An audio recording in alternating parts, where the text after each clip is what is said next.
Yeah, no, it's a great energy, I think. It is exciting. I mean, back when we first started that, it was through the streets of Miami, and then we did some in West Palm, Columbus, Ohio. And you could see, I mean, we brought the races to the people that normally wouldn't go out in the middle of the countryside to a road race course.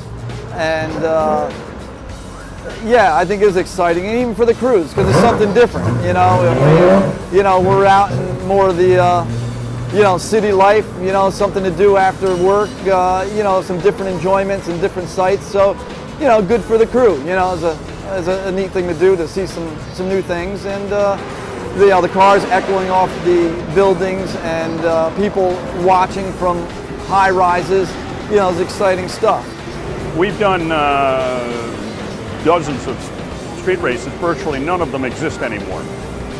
We did Miami 4 or 5 times in 4 or 5 different configurations.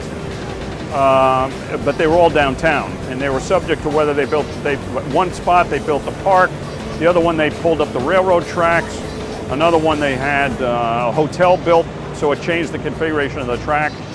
And the last one we had was a little parking lot kind of thing, and it didn't work very well. West Palm Beach, we did 3 different West Palm Beach races. One was at the West Palm Beach Fairgrounds. 2 other were kind of downtown West Palm Beach, where literally part of the circuit went through a parking lot. So we went among the landscaping of a parking lot. That was particularly kind of strange. You felt like you were a little bit of a rat in a maze, and it took a little bit of effort, but it was kind of interesting. Then we did Columbus. We did that 2 or 3 times, one at once. 3 Rivers, we did that one. We were going to do Vancouver, but they made that a different date. But street races are generally temporary. We've done St. Pete, of course, that seems to have some life in it. But street races are tough. They're expensive to put on. It's disruptive to the host city. And if they don't have the formula correct, or they're leaning on the government, the city government too much, then it becomes political, and that relates to all sorts of problems. But I think overall, the idea behind a street race, I think, has a lot of validity. Fortunately, here at Baltimore, specifically, this is probably one of the better setups, mainly because of 2 reasons. One, the track is wide, which is what you want.